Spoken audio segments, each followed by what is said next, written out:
નમસ્કાર મિત્રો ગુજરાત સરકારના ખેતીવાડી વિભાગ દ્વારા દરેક ખેડૂત મિત્રોને સ્માર્ટફોન મોબાઈલ ખરીદવા માટે મિત્રો સહાય આપવામાં આવે છે।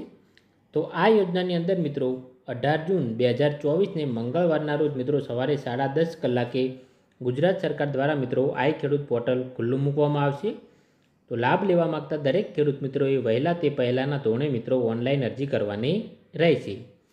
દરેક ખેડૂત મિત્રોને મોબાઈલ ખરીદવા માટે મિત્રો સરકાર દ્વારા 6,000 રૂપિયાની સહાય આપવામાં આવશે।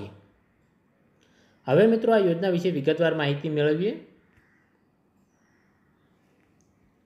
ઓનલાઈન અરજી મિત્રો 18 જૂન 2024ને મંગળવારના રોજ સવારે 10:30 કલાકે શરૂ થશે। અરજી મિત્રો તમારે વહેલા તે પહેલાંના ધોરણે કરવાની રહેશે। દરેક તાલુકા માટે મિત્રો 110% લક્ષ્યાંકની સરકાર દ્વારા મિત્રો ફાળવણી કરવામાં આવેલ છે। ધારો કે મિત્રો તમારા તાલુકાનો લક્ષ્યાંક 100 અરજીનો છે તો 110 અરજી થશે ત્યાં સુધી મિત્રો પોર્ટલ ચાલુ રહેશે। ત્યારબાદ મિત્રો પોર્ટલ ઓટોમેટિક બંધ થઈ જશે।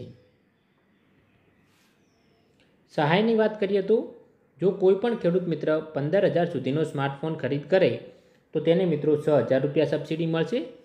જો મિત્રો તમે 15,000થી ઓછી કિંમતનો સ્માર્ટફોન ખરીદી કરી શકો છો તો તેના માટે મિત્રો તમને 40% સબસિડી મળવાપાત્ર થશે। એટલે કે મિત્રો તમે જે કિંમતે ફોન ખરીદ્યો છે તેના 40% સહાય તમને મળશે। ધારો કે તમે 8,000 રૂપિયાના ફોનની ખરીદી કરી શકો તો તેમાં તમને 3200 રૂપિયા મિત્રો સબસિડી મળવાપાત્ર થશે। જો કોઈ ખેડૂત મિત્ર 15,000થી વધુ કિંમતનો સ્માર્ટફોનની ખરીદી કરે તો તેને મિત્રો વધુમાં વધુ 6,000 રૂપિયા સબસિડી મળવાપાત્ર થશે। તો અહીંયા મિત્રો દરેક ખેડૂત મિત્રને સબસિડી 6,000 રૂપિયા અથવા તો 40% મળવાપાત્ર થશે।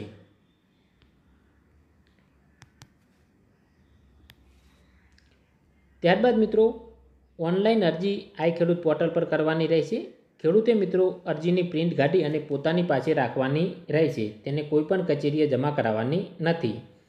આ અરજી મિત્રો ઓટો ઇન્વર્ટ થશે। ત્યારબાદ એકાદ મહિનાની અંદર મિત્રો તમને પૂર્વ મંજૂરી મળી જશે અને મંજૂરી મળ્યા બાદ તમારે મિત્રો 30 દિવસની અંદર સ્માર્ટફોનની ખરીદી કરી અને જરૂરી મિત્રો સાધનિક કાગળો તમારા ગામના ગ્રામ સેવકને આપવાના રહેશે। 30 દિવસની અંદર મિત્રો સ્માર્ટફોનની ખરીદી કરવી જરૂરી છે, નહીંતર મિત્રો તમારી અરજી ઓટો રિજેક્ટ થઈ જશે। હવે મિત્રો સબસિડી લેવા માટે તમારે કયા કયા કાગળો જમા કરાવવાના રહેશે તેની વાત કરીએ।